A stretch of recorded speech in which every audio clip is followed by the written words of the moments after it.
দেশের মোট বৈদেশিক মুদ্রার রিজার্ভ বেড়ে এখন 32.10 বিলিয়ন ডলার। রেমিটেন্স প্রবাহ বৃদ্ধি ও কেন্দ্রীয় ব্যাংকের নিলাম পদ্ধতিতে ডলার কেনার প্রেক্ষাপটে বৈদেশিক মুদ্রার রিজার্ভ বৃদ্ধি পেয়েছে। বাংলাদেশ ব্যাংকের সর্বশেষ তথ্যানুযায়ী মঙ্গলবার পর্যন্ত দেশের গ্রস রিজার্ভ বেড়ে দাঁড়িয়েছে 32.11 বিলিয়ন ডলার।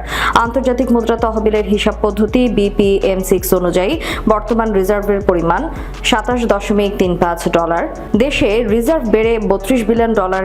দেশের মোট বৈদেশিক মুদ্রার রিজার্ভ বেড়ে এখন 32.10 বিলিয়ন ডলার। রেমিটেন্স প্রবাহ বৃদ্ধি ও কেন্দ্রীয় ব্যাংকের নিলাম পদ্ধতিতে ডলার কেনার প্রেক্ষাপটে বৈদেশিক মুদ্রার রিজার্ভ বৃদ্ধি পেয়েছে। বাংলাদেশ ব্যাংকের সর্বশেষ তথ্যানুযায়ী মঙ্গলবার পর্যন্ত দেশের গ্রস রিজার্ভ বেড়ে দাঁড়িয়েছে 32.11 বিলিয়ন ডলার। আন্তর্জাতিক মুদ্রা তহবিলের হিসাব পদ্ধতি BPM6 অনুযায়ী বর্তমান রিজার্ভের পরিমাণ 27.35 বিলিয়ন ডলার।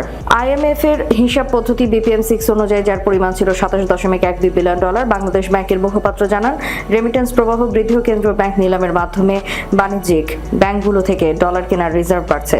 বাংলাদেশ ব্যাংকের রিজার্ভ বেড়ে 32 বিলিয়ন ডলার ছাড়িয়েছে, আর গ্রস রিজার্ভের পরিমাণ 27 বিলিয়ন ডলার ছাড়িয়েছে। চলতি 2025-26 অর্থ বছরে এ পর্যন্ত নিলাম পদ্ধতির মাধ্যমে মোট 112 কোটি 60 লাখ ডলার কিনেছে কেন্দ্রীয় ব্যাংক। গত 13 জুলাই থেকে নিলামের মাধ্যমে ডলার কেনা শুরু হয়।